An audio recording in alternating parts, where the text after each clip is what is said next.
Magandang araw mga kabaro at mga kapanalig.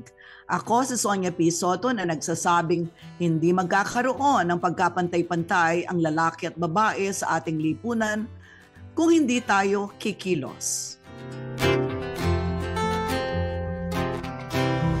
Welcome sa So to Speak. Sa episode natin ngayong araw, makakasama natin ang isang babaeng peace negotiator at maituturing na huwaran sa pagsusulong ng katarungan at kapayapaan. Siya'y naging chair ng peace panel ng ating pamahalaan noong panahon ni Pangulong Benigno Simeon Cojuangco Aquino III o mas lalong kilala sa tawag na Pinoy mula taong 2010 hanggang 2016. Siyang unang babaeng chief negotiator sa buong mundo na pumirma ng Final Peace Accord kasamang Moro Islamic Liberation Front. Walang iba kundi si Professor Miriam Coronel Ferrer. Welcome to So to Speak, Professor. Maraming salamat, Ms. Soto. Maraming nagsasabi na yung larangan na kung saan ka gumampan ng malaking papel, no? Yung peace negotiation ng panahon ni Pinoy ay man's world. Yeah. Walang masyadong lugar ng babae kahit na sa kasaysayan ng pakikipaglaban for peace, maraming peace activists na babae, mga leaders na nakikipaglaban for human rights, mga nasa women's movement. Pero yung kumatawan ka sa gobyerno, sa pakikipag-usap, sa isang rebelding kilusan, parang hindi talaga ito mundo ng babae. Hindi lang yan sa Pilipinas, sa buong mundo yan. Talagang napakakonti pa lamang ng kababaihan na natatalaga sa posisyon na kung hindi man sa gobyerno, maski doon sa armadong grupo, na sila talagang humarap at makipag-usap pangkapayapaan. Kalsada, maraming babae. Civil society, yes. Although, syempre, hindi pa rin natin masasabi na sila na yung nagdo-dominate, no? Pero pagdating sa track 1 na usapan, dun sa kung saan gumagawa ng mga talagang desisyon, mga 2% pa lang yata sa buong mundo ang pinangunahan ng babae sa lahat ng negotiations na may kinalaman sa mga armed conflict. Kaya parang napakalaking bagay. Hindi nga natin alam na malaking bagay pala to na nagtagumpay tayong matapos ang isang agreement na ang isang partido ay hindi lamang pinamumunuan pero talagang kalahati ng panel ay babae. At ito nga yung Government of the Philippines dun sa peace talks niya sa Moro Islamic Liberation Front. At of course, nakita na natin ang resulta, nagtagumpay ka. No? Pero gusto ko pa rin itanong sa iyo kasi wala ka bang naramdaman na intimidasyon? Halimbawa, hindi ba sila nagpakita sa iyo ng pagdududa sa iyong kakayahan dahil babae ka? Alam mo, hindi maiwasan yan eh. Kasi di ba, minsan sinasabi natin yung women's issues, soft issues. At yung usaping gera, peace, security, hard stuff yan. At dahil nga ang mga institusyon na namumuno dyan, military, pati na government ay talagang kalalakihan sa, in general, historically, ganyan. So parang nadadichotomize yun eh. Pag usaping ganyan, panglalaking usapin yan. Ang tuloy, ang nangyari, yung kababaihan, parang pag-usapin ka pang kababaihan lang. Bagamat lahat ng bagay may kinalaman sa sitwasyon ng kababaihan.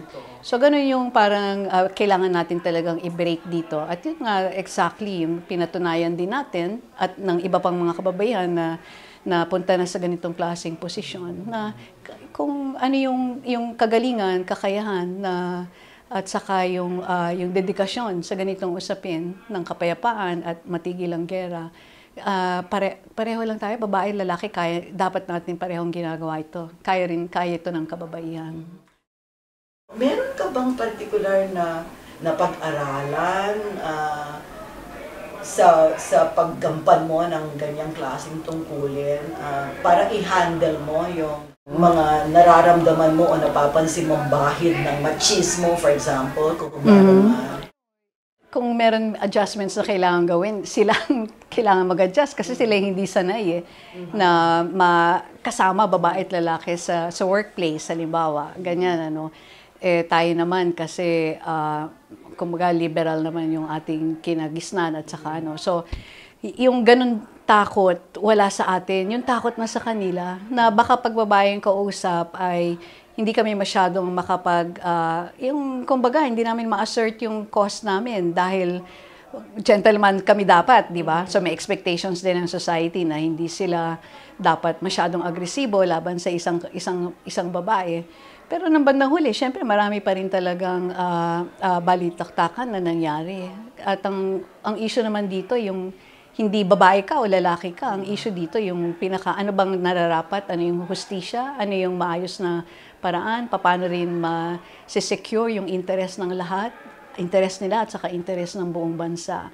Yun naman yung punto dito. Pero siyempre nung umpisa parang naninibago sila sa iyo, hindi ko nga alam kung magshi-shake hands sila sa akin eh, 'di ba? Lalo na kasi sa ibang kultura, hindi naman talaga basta-basta maghahawak kamay ang babae at saka lalaki.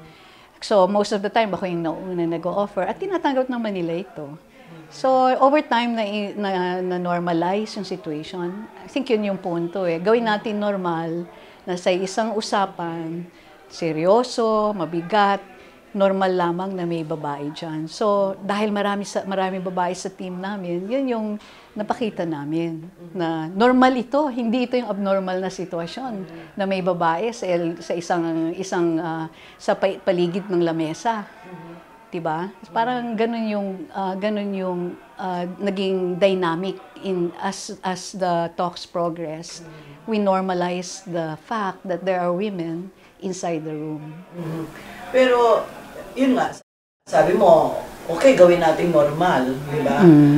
Pero normal nga ba na nandyan ang babae sa peace negotiations bilang isang pangunahing negosyador, for example, katulad mo, gaano na kalaki yung inabot na progreso o development diyan? Kasi alam ko, syempre familiar ako dun sa mga panahon ni Marcos, ganyan, after that. Pero kasi alam ko, itong 2 dekadang dumaan, kung paano nagprogreso yung pakikilahok at pangunguna ng babae sa ganyang larangan.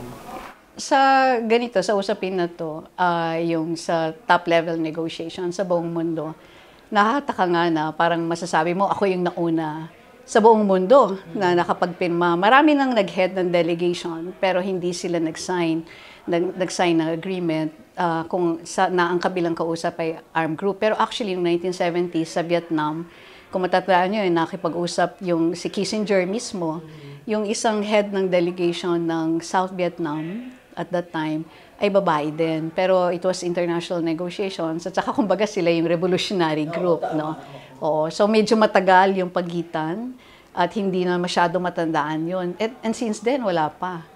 Nung sa atin, sa Pilipinas, mas marami ng babae talaga na naging kabahagi nitong usapin. Si Nieves Confessor, dati siyang head ng government panel for talks with the CPP, NPA, NDF. No? Pero hanggang ngayon nga, wala pa tayong peace agreement with the NPA. So talagang medyo naging mabagal itong breaking the glass ceiling, nangyari niyan. Tapos yung mga sumunod, medyo nagtatagal pa. Unang-una, konting-konti lang talagang peace agreements ang napipirmahan sa buong mundo ngayon. Medyo malala ang sitwasyon sa buong mundo na parang tapos na yung phase na marami kang successful peace negotiations. Tapos ngayon, ang daming gera, di ba? Sa Ukraine, sa Myanmar, at saka sa Israel, Gaza, sa Gaza nga. No? So, yung punto na yon. Pero kung titignan naman natin dito sa sitwasyon natin ngayon, hindi naman lang dapat yun ang tignan, yung nasa taas. No? Tinitignan din natin kung anong nangyari na dun sa sitwasyon, halimbawa, ng kababaihan sa loob ng Bangsamoro. Kasi yun naman ang punto natin isang peace agreement na makikinabang lahat. Pag sinabi natin lahat, babae at lalaki kasama dyan. Iba-ibang ethnic groups. Yung mga kasama na rin, yung mga settler community, yung mga galing sa ibang lugar na naging kabahagi ng Bangsamoro. Yun talaga yung mga mabibigat na usapin na habang binibigyan mong hustisya, yung Moro majority, matiyak mo din na yung iba ay hindi naman masakripisyo at yung majority na Bangsamoro na kalalakihan, hindi lang kalalakihan, pati yung kababaihan. So, ganun natin pinasok yung usapin ng pangkababaihan dito sa usapin na to, na interest din ito ng kababaihan. Mas bumuti na ba ang kalagayan ng mga kababaihan ngayon matapos yung ilang taon mula nung magpirmahan kayo? Alam mo, matagal na proseso yan eh. Pero makita natin na may positive signs. Dati marami kang maririnig na nagsasabi, hindi, ayaw naman namin eh. Ayaw naman namin kaming nasa harap. Ayaan na natin yung mga lalaki.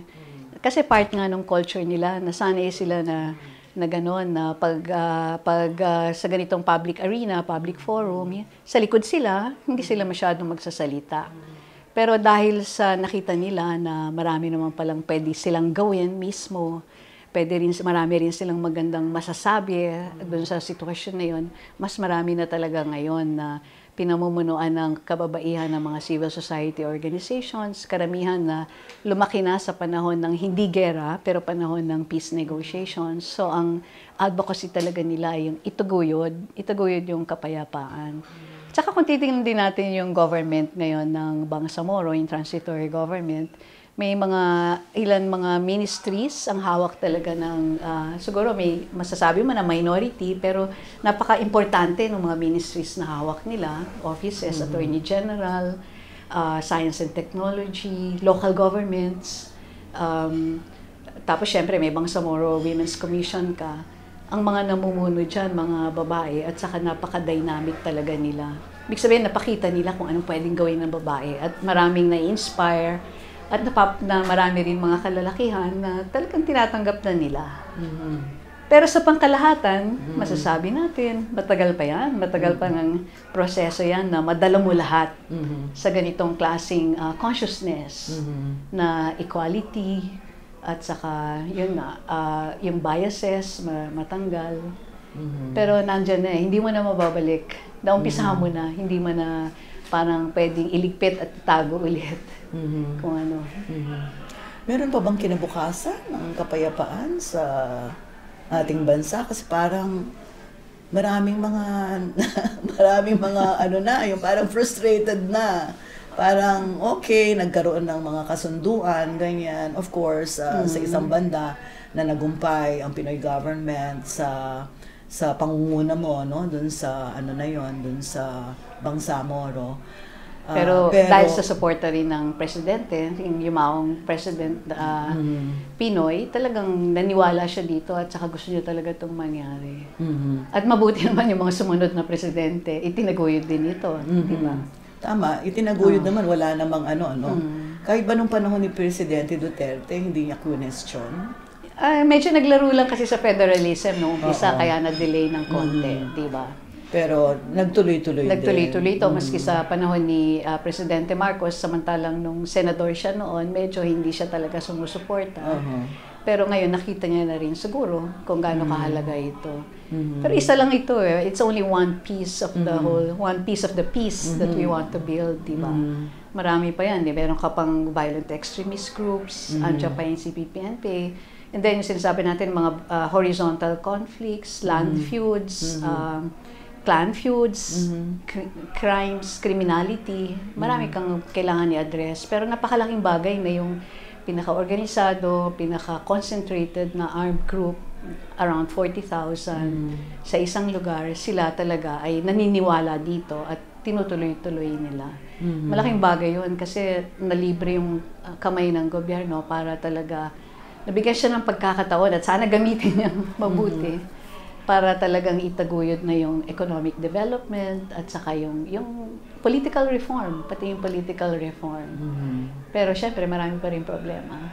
Oo, napakaraming problema. Saka pati ng MILF, kailangan continuously i-challenge natin sila. Inclusive ba kayo?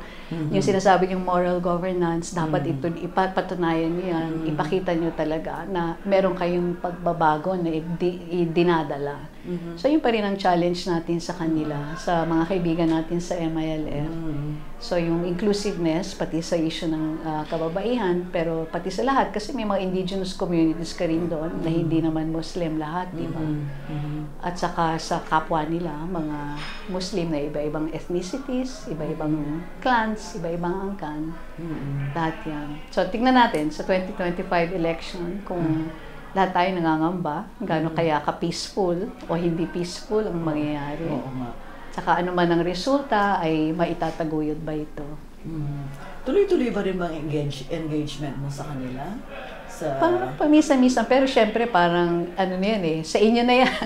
Sa inyo yan. Yung dating state actors, sila na yung state sila na yung government, di ba? Ako na yung non-state ngayon so parang sa inyo yan, at kumbaga ito yung responsibility nyo, yung accountability sa inyo. Susupport ako kung ano kung pwedeng gawin, pero hindi, kumbaga ay dito kami, ano lang kami, back up. Meron ba kayong yung halimbawa, mga training na binibigay, to encourage women to participate sa ganitong mga klase? Madami. Maraming programs talaga. Yun din ang maganda kasi syempre international community is also nagtataguyod sa ganitong agenda. At nakikita naman nila yung advantage talaga pagkababaihan ng mga namumuno sa proyekto, talagang mas maraming magandang resulta kasi yung siguro dahil yung kababaihan laging kailangan niyang patunayan, kaya niya, di ba? Which is parang double burden nga sa kanya. Pero marami namang kasing success stories din. At kaya yung international support andyan pa din kung kahit pa paano. Dapat nga hindi lustayin yung pagkakataon Pero yun nga, nasabi mo parang double burden kasi parang doble yung ano mo na effort na napatunayan mo dahil nga babae ka, ganyan, no. Pero meron bang ano ba yung special na contribution ng babae?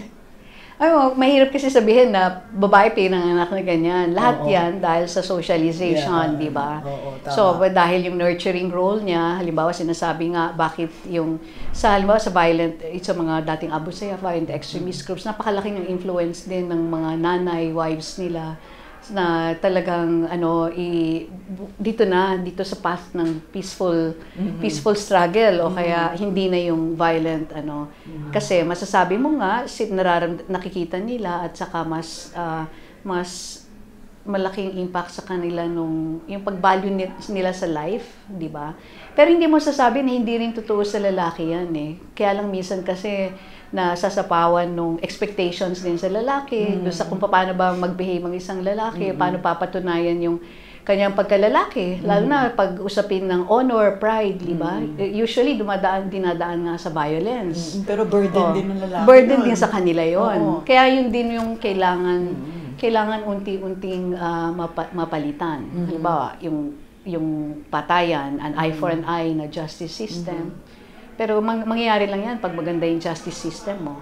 Kaya nga doon sa peace agreement, kina-consider natin iba-ibang uri ng justice system, alternative dispute resolution, Sharia courts, traditional customary laws, at saka yung national court system. Kasi malaking bagay yun yung usapin ng paano ka ba magsisik ng justice, maski sa ordinaryong among citizens, di ba? Na hindi ka kailangan gumamit ng violence. So, napakalaking bagay kung meron kang resort na doon sa community mo, yung conflict mediation, and babae napapatunayan na magaling din sa mediation. Minsan, informal yung roles nila kasi traditionally, elders, mga lalaki, tapos sila yung nagsasagawa ng ganyang conflict mediation. Pero actually, yung mga babae, sila yung talagang malakas yung motivation yung ilayo sa violence, yung process, at maghanap talaga ng mas peaceful way. And marami na rin babae na re-recognize na pwede pala sila yung pinaka-mediator. Hindi na kailangan lalaki. Napapatunayan nila na yung role na yon sa community-based mediation, based on traditional customary practices, pwede rin sila, kung ba may bagong roles din na hindi naman natin sasabihin na binigay lang sa kanila kasi pinaghirapan nila at pinatunayan nila, di ba? Kumbaga napanalo na nila na kaya nilang gawin. Habang nagpe-prepare ako ng questions kagabi para dito sa interview na ito, nag-Google ako tapos lumitaw dun sa isang nahanap ko, kanta, War is not a woman's game. Grupo silang kababaihan, galing kumanta, nagigitara, ganyan. I tend to agree na war is not a women's game, no? Sa iyong karanasan, masasabi ba natin na talagang ang gera talagang ay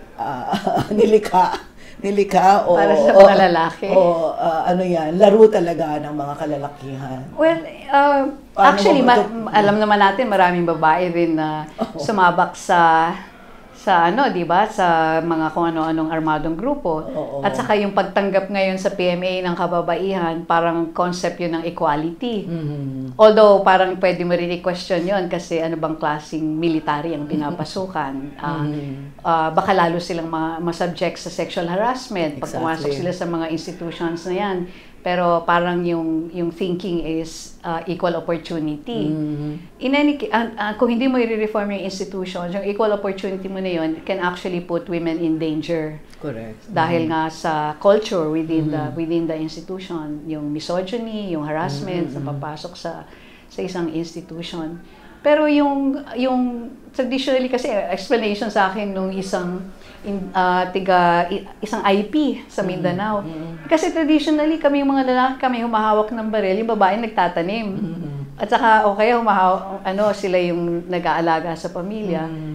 Kasi so physically, biologically speaking, mas malakas ang lalaki. Dati hindi naman madaling pumatay Dati ang patayan, di ba? Bolo o kaya Chris. Kaya kailangan ng physical strength. Ngayon baril na kaya. Napakadali, kaya pati bata. Kaya ang dami mga phenomenon na child soldiers. Kasi isang click lang, makakapatay ka na ng tao. Kaya nga talagang napaka-dangerous na ng mundo dahil sa baril. Dahil napakadaling gamitin ng baril. So, traditionally, yun nga, lalaki kasi physical strength ang kailangan. Biologically, yung muscle structure ng lalaki ay mas malaki, di ba? Mas develop yung... Kasi pag nanganak ka, malaking ibig sabihin yung muscle mo rin naman, pero dito sa uterus ang muscle strength mo, di ba? So, maybe that's, yun nga, traditionally, ganun nangyari. But not anymore, precisely because of the weapons that we have today.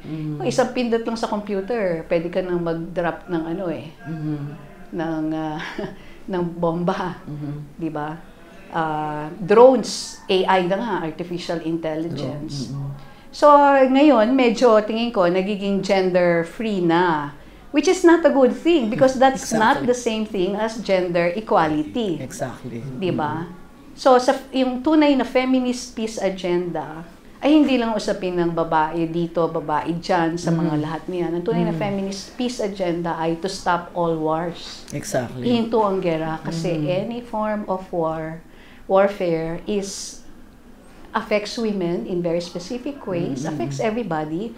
But yung sexual violence mas extreme against women and of course, the whole humanity. So yun yung sana hindi natin makakalimutan. Minsan sisimplihan natin o nagiging masyadong basic yung understanding natin what does it mean yung for women's equality, di ba? Kung ano ginagawa ng lalaki gawin ng babae. Yun nga. So kung nagre-rape ang lalaki, pwede yung babae, parang gano'n yung equation. So, hindi siya gano'n. Kung pumapatay ang lalaki, kailangan pumapatay din ang babae. Or hindi gano'n. babae lang ang marunong mag-alaga ng anak, babae lang marunong magluto. Actually, parang men can never be nurturers, sabi nila, pero hindi totoo yun. Hindi totoo. It's the way we were raised historically at saka even now, yung nurturing practices natin, kaya napaka-importante rin ng mga magulang paano nila ino-nurture, i-raise yung mga anak nila na hindi yung sinasabing gender stereotypes, yung roles, diba? So, yun yung tunay na evolution na dapat sana mangyari. Naku, kanina sabi ko, i-congratulate muna kita dahil dun sa pagkaka-award mo ng Ramon Magsaysay Award para sa ginawa mo nga yung sa peace. At natutuwa ako, syempre personally, proud ako sa mga nagawa mo at patuloy mong ginagawa. Of course, umiikot ka pa rin sa iba't ibang bahagi ng daigdig, no? Nagbabahagi ka ng iyong mga kaalaman at talaga nangangampanya ka para sa kapayapaan. Bilang bahagi at panghuling salita, no, para sa mga nakikinig sa atin na hindi na naniniwala na makakamit pa natin ang kapayapaan, ano ang iyong magiging mensahe? Yeah. Simple lang, kung hindi ka na maniniwala, di lalong hindi mangyayari, di ba? So we shouldn't stop believing that peace is possible. Tapos gawin natin lahat. So peace everywhere, peace at home, peace within your family, within your community, your neighborhood. Lahat tayo may role dito. Hindi naman kailangan nandito ka o isa kang government appointee o isang head ka ng isang revolutionary organization. Eh, magsasalubong-salubong din yan eh. Lahat ng effort natin na to really live a life na hindi ka nagre-resort sa violence, nagfa-find ka ng ways to settle conflicts. Yung, kumbaga, everybody can become a mediator na minimediate mo yung anumang conflict o dispute na sa mga kaibigan mo, sa pamilya, lahat. Pwede natin lahat yan gawin eh. Then lahat tayo mas happy, di ba? Tama. Masaya ang buhay. Maski pa paano, nakakadagdag tayo dun sa happiness kaysa nakakabawas tayo dito. Oo. Kailangan naman natin maging masaya. Maraming salamat sa iyo, Professor. Maraming salamat, Pinsan. Ito po kanina yung aking tinutukoy. Palagay ko ang awitin na ito ay talaga namang bagay na bagay sa ating episode ngayong araw. Pakinggan po natin ang War is Not a Woman's Game.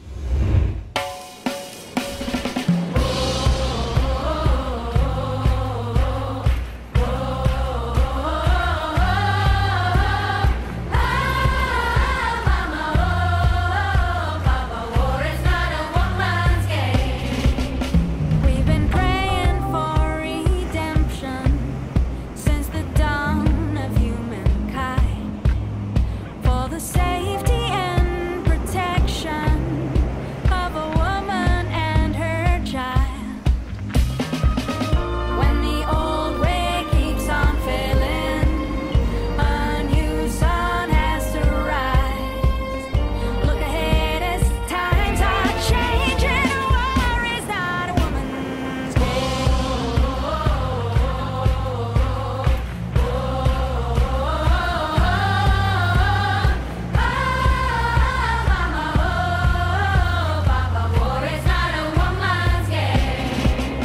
It's a love of a mother versus the speed of a gun. It's the strength of giving shelter to your enemy's lost son. By caring for the other, you can protect your child. For the sake of all our sons and our daughters, a war is not a woman's game.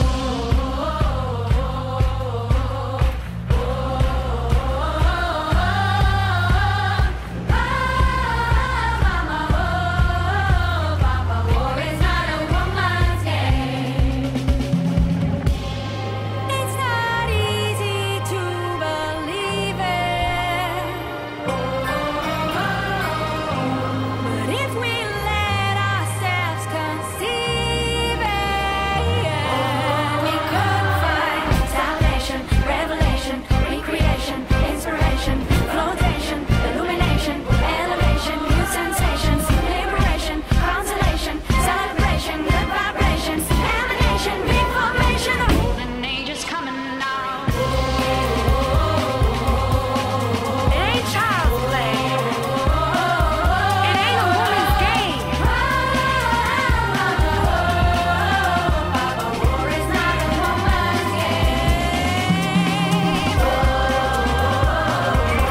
We the women of the world are tired of being tired. It is our time. We are right. War is not a woman's game. War is not a woman's game. War is not a woman's game. Gagawa po sana ako ng editorial pero sa palagay ko yung awitin na war is not a woman's game ay sapat na para i-drive yung point natin. Tayo ay para sa usapang pangkapayapaan at tama, ang giyera ay hindi angkop at nakatutulong at nakapagsusulong ng karapatan at interes ng masang kababaihan. Kanya dapat itong iwaksi. Maraming salamat sa inyong lahat para sa isa na namang makabuluhang talakayan ngayong araw. Sana may natutunan kayo sa paksang ating tinalakay kasama si Professor Miriam Coronel Ferrer. Para sa iba pang makabuluhang talakayan na nakasentro sa mga usaping malapit sa puso ng kababaihan, siguraduhin nakasubscribe kayo sa YouTube at Spotify channel ng CLTV36 kung saan mapapanood at mapapakinggan ang So to Speak podcast. Ako po si Sonia Soto. Abangan niyo pong muli ang So to Speak podcast. Maraming salamat po.